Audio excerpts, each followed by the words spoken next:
Здравейте! Това видео е от нас двете. Ние днес двете ще говорим за грип. Няма да показваме статуси, защото аз съм болна от грип. Не грип ми вирусно. Но не се говорим за грип.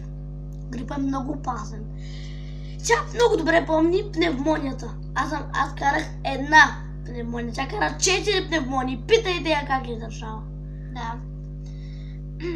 Аз съм с астма, още бебе имам от 4 годишна до 7-6 годишна някъде там. Съм справила вече с пневмониите, но мисля, че още един път ще изкарам и сега ще трябва да ходим в здравна. Да. Там ще има много процедури, дето ще ми помогнат. Аз също съм с астма. Питайте нея. Да, и аз съм с астма. Двете сме. Да, две сме големи астматички. Но въпросът не е до астмата, въпросът е до болестите.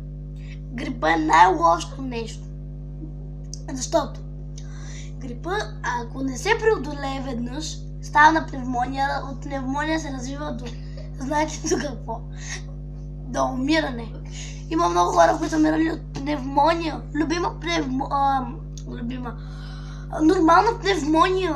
Мога да си гледате видеото ми. Ще кажа да се нови видеа.